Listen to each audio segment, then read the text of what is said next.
before this bonanza, and we will see poverty rates go up again, and we will see the kind of social conflicts that Latin America is known for. Some of the other countries, I think, are grounding their reforms on a much firmer footing. I think that countries like Peru, are obviously Chile, even Brazil, some of those countries are doing much better.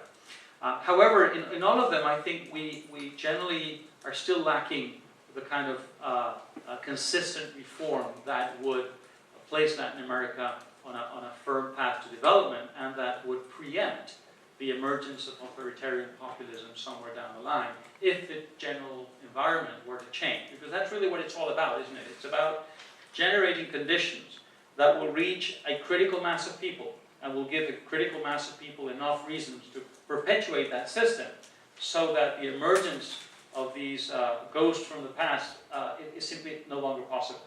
And we're not there yet, I think.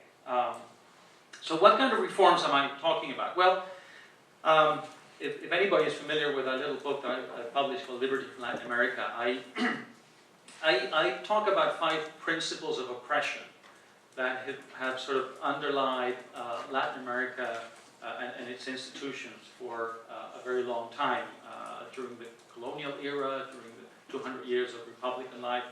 I talk about corporatism, about state mercantilism, about privilege, about bottom-up wealth redistribution, and about political law. If I can very quickly describe what each of these means.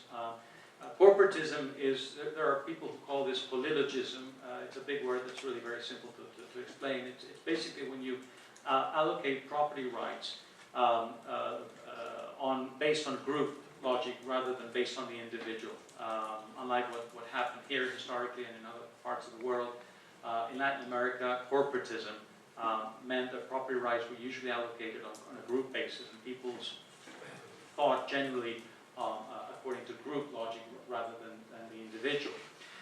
State mercantilism is simply an environment in which competition takes place not in the economic arena, where it's supposed to take place, but in the political arena. People fight for control of the political process. Even players in the market economy, that's what they're mostly focused on, how to influence the political process.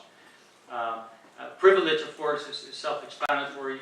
It's essentially an environment in which there is no equality before the law, and that creates a social dislocation, social disintegration. And many of the conflicts that we've had in the past had to do with this. We were talking yesterday in Dr. Blanco's class about the clash between foreign investors who invest in some of our natural resources and the indigenous communities that in many cases rise up against these investments. And the way property rights have been allocated in Latin America have been such that people who were sitting on all this wealth were never able to own it. Small indigenous communities that owned the land on the surface did not own what was on the subsoil, because the subsoil was owned by the King of Spain first, and then during the Republic by the state and by the government. And that was the source of great political trouble, because if you're sitting on this wealth and the government says, I own this, and then the government sells it to a foreign investor, then you'll clearly think somebody's stealing something important from you. So this is just one example of many in which we've had privilege rather than equality before the law. Bottom-up wealth redistribution is really very tricky, because every time a populist politician offers redistribution, usually wins elections and usually is very popular in Latin America. And yet if you look at the way wealth is redistributed, most of the time a lot of the wealth is being redistributed from people who don't have it to people who do have it. And you have a bottom-up process of wealth redistribution. If you look at social spending in Latin America, it's very interesting. You have about 30% of social spending goes to the richest 20% of Latin America. And if you look at the traditional forms of redistribution, in other words, pensions, healthcare, education, about 80% of that is going to the top 40% in society. So clearly it's a system that's redistributing wealth, but it's not doing it in the way we're being promised. It's doing it in exactly the opposite way. The only form of redistribution in recent years that's kind of doing what it's supposed to be doing, at least as envisioned by those who espouse those ideas, are those targeted programs that I talked about a moment ago, Oportunidades in Mexico and Bolsa Familia. These are programs that are conditional. In other words, the government gives these handouts and they don't cost a lot of money. I mean, we're talking about a small amount of money. And it's going out to about 100 million people right now across Latin America. But the condition is that the family that receives those checks has to make a commitment to send the kids to school and to have them vaccinated. Some of you, I'm sure, will be familiar with these programs. So those are the only ones that are really going to where they're supposed to be going. I mean, whether that's a good idea or not is a different question. But what I'm trying to say is that the whole social spending apparatus in Latin America is really geared toward taking from those who don't have anything and to channel it towards those who do, except for these very small programs. So that's a system that really needs a huge reform. And then political law, which is the fifth principle of oppression, is really what it seems. Essentially, in developed countries, at least historically, maybe that's not happening any longer, but historically, the law was really a limitation on power. The purpose of the law was to limit power. In Latin America, and in many underdeveloped countries or developing countries, it played exactly the opposite role. The law was an instrument, a tool that those who had power used for their benefit. So it didn't place limits on power, it did exactly the opposite. And what was the effect of that? Obviously, the delegitimization of the official institutions. If you perceive the law as an instrument of the powerful, then clearly you're not going to believe in the law. And that's why we've seen in the last 4 or 5 decades this huge explosion of what that some people call the informal economy, but it really goes beyond the economy. It's a whole underground society that has developed outside of the law, and that I think is an indictment of our legal system and the way that our political system has used the legal system to its own benefit. So let me very quickly mention some of the reforms that I think need to take place, bearing in mind these general ideas that I just mentioned. Spending continues to be a huge problem. I mean, the growth of the state in Latin America continues to be a very big problem. Public spending keeps going up by about 10% every single year. So if you look at a country like Brazil, Brazil is very much in vogue nowadays. People tend to point to Brazil as they do to China and India, one of the great emerging powers. And it probably is, but look at what's happening in Brazil. If you take the ratio of consumption to GDP, in other words, general consumption and the size of the economy.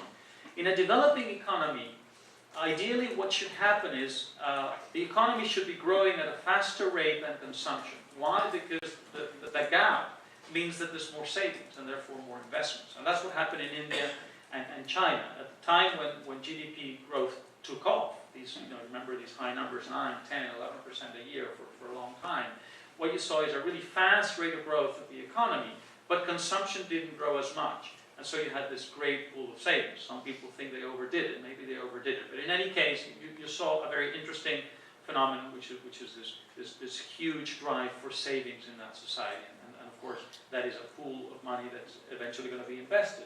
And that investment is going to create returns, and that's where development will eventually come from. In Brazil, that's not happening.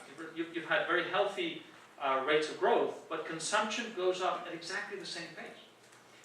So you don't see this environment in which savings are taking off. And the ratio is flat, and it's been flat for many years.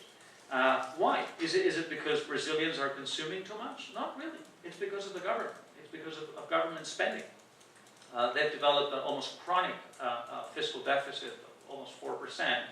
And the government just doesn't seem to be able to stop. It's voracious and continues to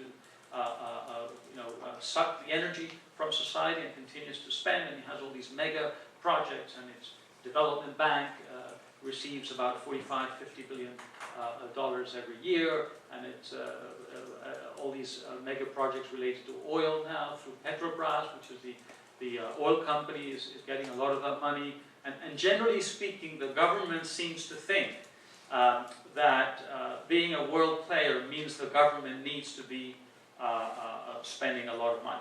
So I think that's one big reform that needs to take place. I mean, I'm just giving you one example, Brazil, but I could give you many others. The state continues to own a lot of companies. If you look at the most important companies in Latin America, corporations, they're all owned by the state. Well, Brazil, Petrobras is sort of semi-owned by the state, but Mexico, Venezuela, all these big oil giants are owned by the state. What's the result? Well, they're heavily undercapitalized. Mexico is really a very dramatic case, and it's one, incidentally, that is going to affect, of course, the United States, because, as you know, Mexico exports oil to the United States. If they don't do something quickly, the oil reserves will not last more than 9 years. And this is a huge oil-producing country. And that's because for decades now, as you know, there's been this taboo around oil, which was nationalized in the 1930s, that it cannot be privatized, it cannot have any kind of participation from private economy. So it's completely undercapitalized, reserves are dropping fast. Mexico will soon not only not be in a position to export oil to the United States, it will not be able to produce oil. I mentioned that oil production is dropping fast also in Ecuador. In Venezuela, they're producing 1 million barrels of oil a day, less than they were 5 or 6 years ago. So all these big state players are not only a drain on the economy, they're also having a terrible impact on some of these natural resources that Latin America is known for. Some people think this is not a bad thing, that perhaps if Latin America ceases to depend so much on its natural resources, then it will realize that it needs to start making things and inventing things and innovating. But anyway, that's a different discussion. If you look at taxation, again, that's a labyrinth. Brazil, if you want to do business in Brazil, and I don't want to discourage you by any means from doing business in Brazil, you're going to have to pay 61 different types of taxes. Can you imagine what that is like if you want to do business in Mexico? And I don't want to discourage you from that either. And you're a mid-sized company, you're going to have to spend 30% of your revenue on tax specialists just to be able to deal with that. And there are some interesting international statistics. I believe Latin America is now the second region in the world after Central Asia in terms of how long and how complex the whole tax process is. So clearly that needs a huge simplification and a huge reform. If you look at labor markets, again, this corporatist system I was talking about, Argentina's labor code is copied, I mean, right out of Mussolini's labor code. And I'm not joking, this is incredible, it's almost word for word.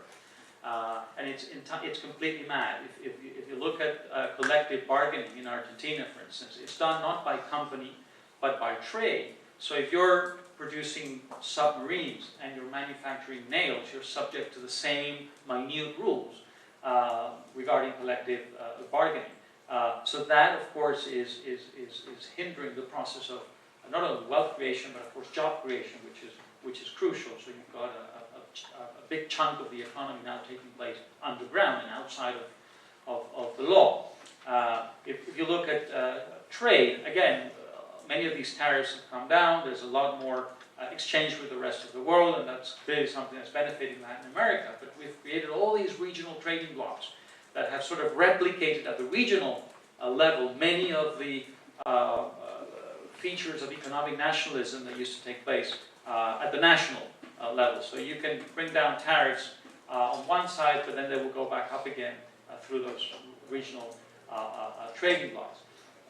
Innovation, that's another area where this corporatist and mercantilist system is really hindering the process of wealth creation because many of these companies simply don't have enough resource and energy left to innovate. There's very little innovation. We've had some in Brazil in terms of bioenergy and some in Argentina, Costa Rica in terms of computer software. But generally speaking, we are a